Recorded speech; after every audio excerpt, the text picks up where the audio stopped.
Hi, I'm Brickroad, and let's do another Let's Play of Zelda Randomizer, because I did this a little while ago, and it was a really excellent program made by the venerable Fred Coughlin. There's a link in my video description where you can go download the Zelda Randomizer and mess up all your Zelda ROMs, so everything comes at you in a crazy configuration. And I did a Let's Play of this, but a lot of new features have been added. They're up to Zelda Randomizer, let's see, 2.5.2 now, and I want to go ahead and do another run of it because there's so much great stuff that's been added. And I want to actually walk you through what the randomizer does, what the different options you have available to mess up your Zelda ROMs. So here's what the interface looks like. Boop, right there. And I'm just going to show you the options that I like to use. So you have a seed here. So if you want to, they do a lot of Zelda randomizer races on Twitch. All the guys who do speedruns of Zelda like to do the races, so they all make sure that you want to use the same seed. You can just click the seed button and get whatever seed you want. These flags are important because as we change options here, the flags will change as well. And that way you can make sure that everybody in the race is on the same seed and the same flags and everything. I'm not actually going to be racing anybody, it's just going to be my stupid face playing the game. We have all these hint types here, and I don't think OBS is grabbing the drop down, but it's fine. I think last time I used community hints, which is a bunch of like jokey hints that they added to the game, but this time I'm going to use the helpful hints, because he configured it so the randomizer can tell you where things are, like it's smart enough to know where things ended up randomized. Up here you can pick which overworld you want. I like the mixed quest that takes the first to the second quest overworld and just kind of randomizes the screens between them, so you have to check a bunch of different places. Dungeon quest, I really prefer to keep that with first quest because those are the dungeons that I know. Adding in second quest dungeons can make things very tricky sometimes, especially when you're talking about the walkthrough walls and whatever. You know what, screw it, mixed quest, let's do it, why not? It'll be 3 hours of me trying to get through that D-shaped dungeon. So let's walk through some of the options here. So I keep Shuffle Caves turned on. All the caves in the overworld get shuffled around. Whistle to new dungeons. That means your whistle will take you to where the new dungeons are rather than where they were in the quest that you're playing. Wood Sword Cave, that just means the wood sword will show up in any open cave on the map. There's actually a sanity check to make sure the wood sword shows up in an open cave, not one that you have to bomb or burn down or something. You can shuffle your Take Any Road, your Warp Caves. You can shuffle your Start screen. That's a new feature that lets you, instead of starting on the regular screen in the bottom of the map, start on any screen in the overworld. And just those options alone would be crazy, but you can shuffle the shop items. Extra candles means it's a little bit easier to get a candle. What that basically means is you can pick up a candle from the heart container guy. The guy says, hey, take a heart container or a potion. You can also take a candle now. And that can be very important because you can spend a long time on the overworld without any way to fight monsters, and sometimes that candle is really nice to have. You have Change Money Making Game and Change Sword Hearts. That just alters the number of hearts you need to get your swords, and alters how much the Money Making Game costs. I don't use the Money Making Game, and I really do rely on the Sword Hearts, so I keep both of those unchecked, because even though it's a randomizer, you still want to have kind of like a pillar, something you know you can cling to, which is why I'm leaving Sword Hearts unchecked. I do, however, check the bomb upgrades, which means your bomb upgrades might be more or less expensive, and they might give more or less bombs. And also shuffle Armos. A couple of the Armos in the games have secrets under them. This shuffles where they show up on the map. In the dungeons, we're going to shuffle the dungeon item, we're going to shuffle the bracelet into the dungeon item pool, also the ladder heart, because there's one heart in the game that's on the overworld you use a step ladder to get. This puts that heart in the dungeon pool as well as the white sword. So what this means, it adds the bracelet, the ladder heart, and the white sword to the dungeon pool. So you can find those 3 items in any dungeon, and you can find any dungeon item in the spot where you would normally find these 3 items. This forces the red ring and silver arrow to level 9, which I don't like, because I like getting a red ring early and making the game really easy. Shuffling dungeon drops means that enemies can carry around the Triforce or heart containers, which is hilarious. Shuffle dungeon text is another thing I like to keep off. Again, if an old man says something, I want it to be applicable to that dungeon that he's saying it in. That kind of helps me get my bearings. But I don't know if this actually makes a difference with the helpful hint type up here turned off. I don't know. Allow other items to block level 9. This is a cool new feature where instead of the guy saying you need the Triforce to go in, he might say you need the whatever to go in, any item in the game. So it's really, if with this checked, the game becomes less of about putting together the Triforce and then doing like the full clear and then beating level 9. It's more about finding what you need, or finding out what you need, then locating that one item, and then beating level 9. So this is a cool way to play the game. By turning, it makes a lot of dungeons and stuff optional, which is interesting. Randomized dungeon rooms. This means that whenever it generates your dungeon, it can pull from any dungeon room in the game, which really makes things crazy. And shuffle dungeon rooms. This means that the dungeons will keep the same shape, but the rooms inside that dungeon will shuffle around. So I think the combination of these two basically just means every dungeon in the game can consist of any room in any dungeon from the game. Because you can screw around with level 9 so much, you can leave it checked where you still have to kill Ganon in order to rescue Zelda. I like to keep that on. Shuffle where you start in the dungeon, make the dungeon all kind of different crazy colors, and you can move the Hungry Garaya or the Bomb Upgrade Men around. And that's actually not going to come into play because I'm doing a mixed quest dungeon, so I don't think those two things will actually happen. Shuffling monsters! You can do all kinds of crazy things to monsters. You can make every monster set in the overworld move. You can make every... the dungeons might have different monsters in them. You might get Wizrobes in level 1. Eek! Shuffle Ganon in Zelda's position in level 9. Zelda's room, though, if you have Ganon forced on, like I do, you still have to kill Ganon to rescue Zelda. If you come across Zelda's room first, the door will be locked. Randomize enemy HP and boss HP, that kind of stuff. This means you might have bats that you have to hit 5 times to kill. Really obnoxious. I like to keep that off. And this is the opposite, where you set your enemy HP to 0. That means every enemy in the game can be killed with not only 1 hit from the sword, but 1 hit from anything. Which is kind of fun, because you can hit like a Dark Net with a boomerang and it dies, and that's hysterical. This is actually a new feature to one of the newer versions, is randomize the enemy drop groups and the drop rates. That means you can't just memorize how many enemies to kill before a bomb drops. People who play the game a lot know that only certain items have, or certain enemies have certain item drop tables, and their rate of dropping is a certain thing, so they can kind of count on drops for certain times. I like randomizing both of these because you might end up being able to get bombs from the overworld monsters that are more common than, say, blue moblins or whatever usually drops them. This is a little fun.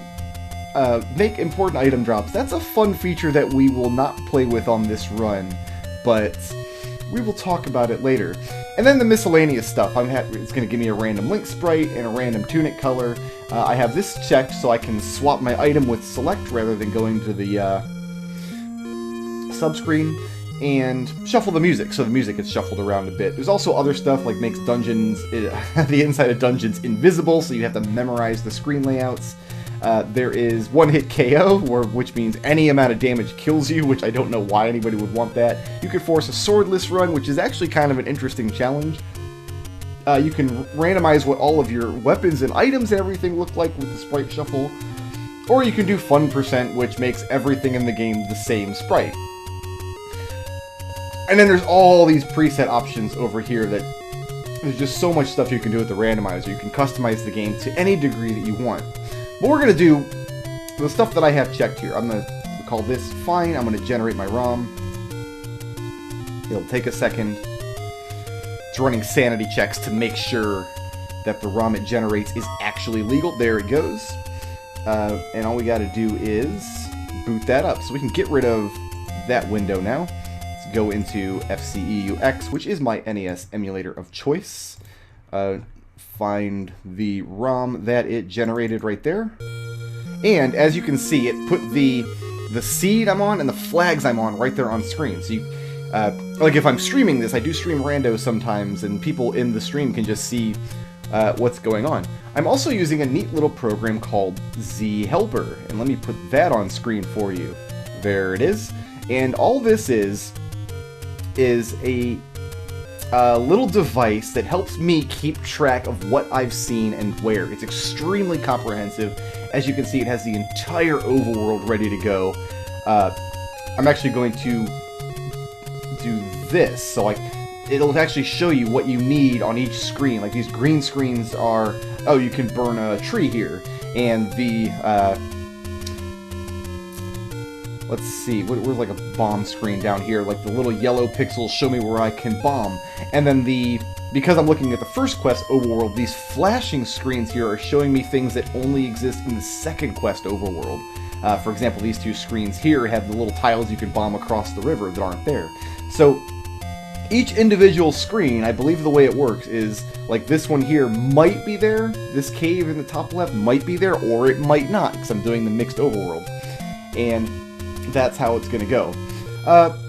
So yeah, let's go ahead and get back into the game here. Oh, looks like I'm an old woman. I'm a little old lady. Okay, well, she's wearing white robes, so I'm going to name her, let's see. You know what, I'm going to name her Rosa. And if you don't know why I'm doing that, then that's too bad. So, cool, and I got the title screen for my overall music. So, the first thing I can do is over here in good old Z Helper is I can find what screen, well, actually my keyboard for this, I can find what screen I'm starting on, which is this screen here, 6-4. And I can control click, no, shift click maybe. There it is, shift click. And now that screen is going to be green. I know that's my start screen. And so now it's going to all come down to what's where, I guess. So this is a shop. We're going to call this a candle shop. Candle shop.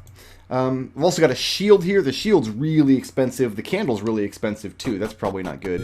So when you start out in Rando, the first thing you need to do is... Oh my goodness, Lionel's for days here. Don't get shot. Okay.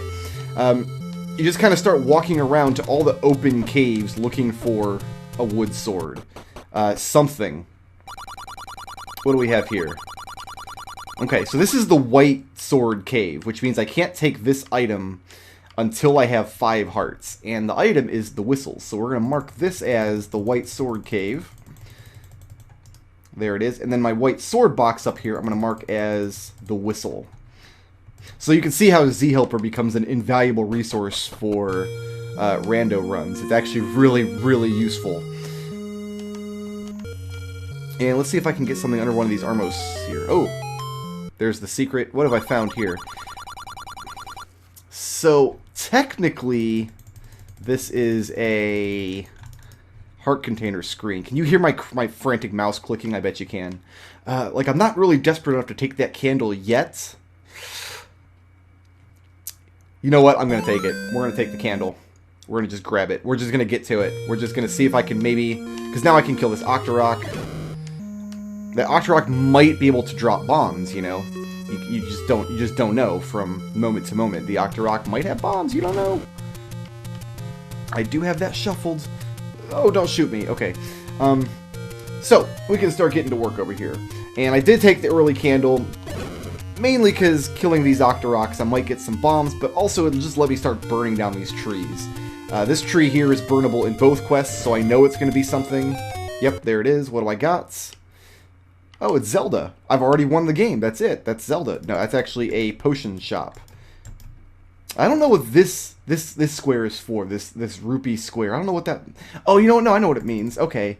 This is a new version of Z Helper that I'm using. It used to be you'd have, let's see, this is a door repair charge here, the minus rupees. Then you had a plus rupees for the secret to everybody. And then I guess he added 2 other plus rupees for the 3 strengths of secrets to everybody you can get. And so this must be for if you find a secret to everybody but you don't know what it is.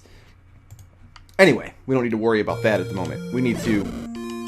Really, we need to get some bombs, what we need to do. And this screen here, this is only here in the second quest. Let's see if we got this. We do not. So for this screen, I'm just going to boop, put an X there. And I'm sorry if the Z Helper transitions are going a little too fast or whatever, but that's all done in post-production. I actually have no idea how that's going to look. Let me know in the comments. Anyway. Moving on, this screen over here I believe is only in the first quest. Let's see if we've got this cave. We do. And it is a navy blue level. So, we're going to mark this as level question mark. And in Z Helper here, this is actually all new. All these dungeons here, you can go, like, all 9 dungeons, you can mess with them. You can change where all the doors and the colors and everything are. I'm not going to worry about any of that, except maybe for level 9 when I get there. This is like way overkill as far as I can tell. This used to be the dungeon interface for Z Helper, where it had all the dungeons linked up how they are in the actual game code. And I do need that sometimes for level 9, but we're just going to go on in and see what we can find in this navy blue dungeon.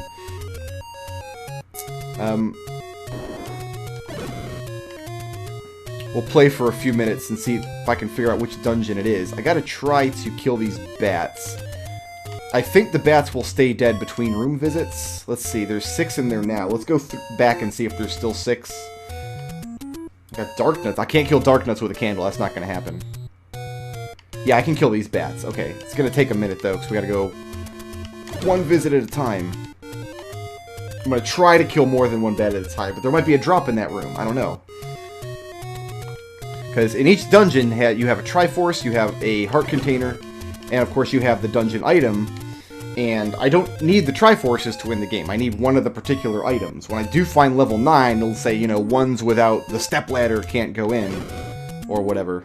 If I do all this and get, like, maybe bombs, or... like, bombs would be the thing here. Bombs or the heart would be the really nice thing here. Usually I can figure out which dungeon I'm in after only visiting a handful of rooms. So the map is not necessarily important. But it can be nice to find an early map in a dungeon just to get your bearings. Now, the way monster randomization works is... a key. Okay, I'll take a key. In dungeons, each dungeon has one of 3 monster sets. There's the Garaya set. There's the Dark Nut set, which we have in this dungeon, and the Wizrobe set. Oh my goodness. This is a horrible room to get, and I can't get out of here either. So, what we're going to do, because I can't kill these monsters, and I don't want to waste the key here, is reset.